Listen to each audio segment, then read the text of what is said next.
Qu'est-ce que donc que le Mont-Cenis? Qu'est-ce que Lens-le-Bourg? Évidemment, regardez, on va suivre le guide qui va tout vous expliquer. Guide de haute montagne aujourd'hui. Tu prends de l'altitude, Jean-Seb? Absolument, absolument. Nous sommes en Maurienne, donc en Haute-Maurienne, vallée qui a toujours connu beaucoup de passages et de transits, car le Mont-Cenis est un passage aisé pour aller de l'autre côté des Alpes et pour se retrouver en Italie. Les Romains l'empruntaient déjà au IXe siècle. C'est une voie privilégiée entre la France et la vallée du Pô. Lens-le-Bourg a longtemps vécu de sa situation de dernier village avant le Code. On a vécu ici beaucoup comme aubergiste ou comme marron, comme guide pour cette traversée. Et en Haute-Maurienne, quand on regarde autour de nous, les cimes altières donnent au paysage un caractère plus que grandiose. Mais au sommet, là-bas, ça peut souffler fort, très fort. Oui, la Lombarde. Au sommet, oui. Le jour se lève sur la Savoie et la Lombarde déjà souffle fort sur les crêtes de la Haute-Maurienne. Au creux de la vallée, Lens-le-Bourg, Mont-Cenis, s'est construit le long de la route des Grandes Alpes. Et il fut longtemps un village-étape où l'on se reposait avant la traversée du col. Il faut dire que Lens-le-Bourg a vécu du passage sur le Mont-Cenis du XIIe siècle jusqu'au XIXe siècle, au moins jusqu'à la fin du XIXe siècle. Et c'était donc très important de construire ce village tout autour de cette route. Les armées napoléoniennes et allemandes l'ont notamment emprunté. Mais là où les spéculations vont bon train, c'est sur le lieu exact de passage dans les Alpes de Hannibal, qui, dit-on, aurait foulé ce sol. La ville entretient le mystère en accueillant des peintures représentant le célèbre guerrier qui rêvait de conquérir Rome. Cette exposition se trouve à l'intérieur de la plus ancienne des deux églises de Lens-le-Bourg. Car en effet, ce village a la particularité d'avoir deux églises qui se font face. La plus ancienne, ici à gauche, devait être rénovée au XVIIIe siècle. Mais le contexte politique change la donne. Les Français annexent la Savoie, jusque-là indépendante, et le projet de rénovation est stoppé.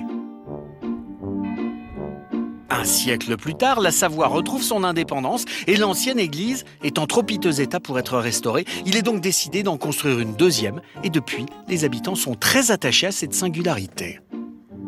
C'est un attachement qui est assez viscéral puisque les habitants de Lens-le-Bourg, les Languérins, savent que ces églises ont été bâties par leurs ancêtres, aménagées par leurs ancêtres. C'est un patrimoine qui est vraiment au cœur de la vie des habitants du village.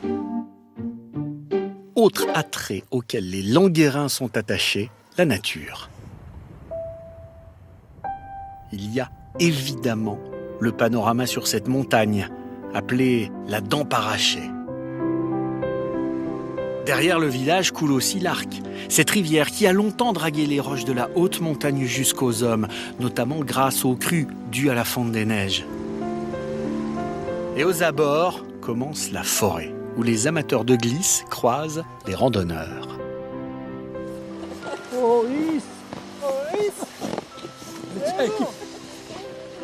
Faut pas avoir 80 ans pour faire ça.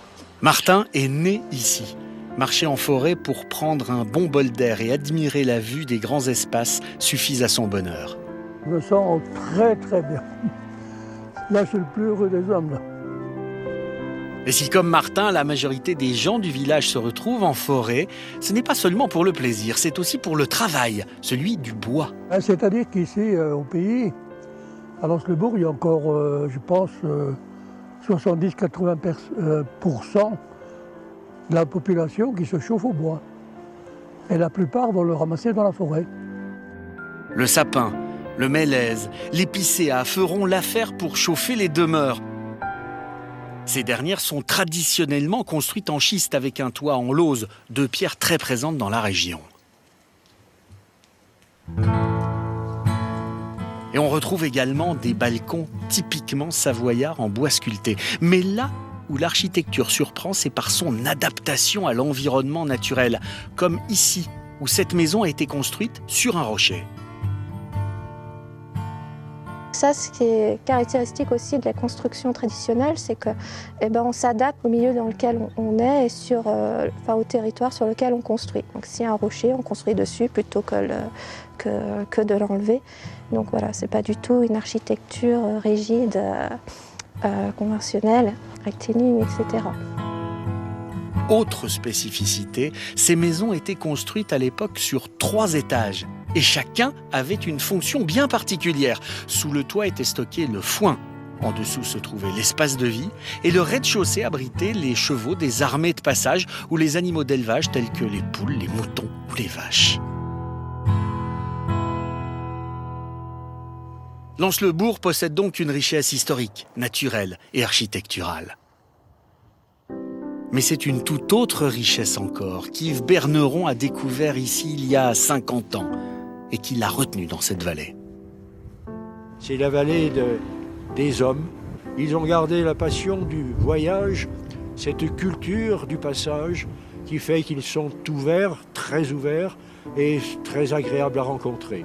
Il y a une richesse du cœur ici certainement exceptionnelle et on n'entre pas en contact avec les hommes d'ici sans avoir quelque chose de très fort, sans rencontrer quelque chose de très fort qui vous retient.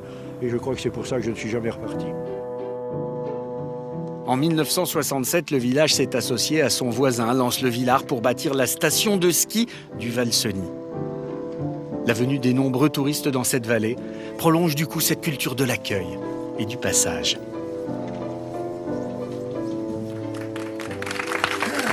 Voilà, et ce passage du col du Mont-Cenis, il est très exactement ici. Lens-le-Bourg est là. Et donc, on monte par cette petite route, le lac, et on passe en Italie. Voilà. Merci, en topographie, t'es très bon. Regardez Et le bravo. géographe professeur. Français, bravo. T'es excellent, mon Seb.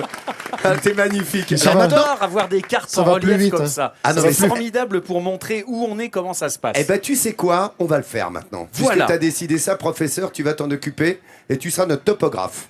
Hein? Regarde comme il est bien. faire Là, j'ai bien compris avec le. Et c'est vrai qu'il est Et magnifique. là, il y a ce lac. toute la Vanoise qui s'étend ici. Tout le Et parc voilà, le national. parc de la Le parc de la Vanoise. Vanoise. Bravo.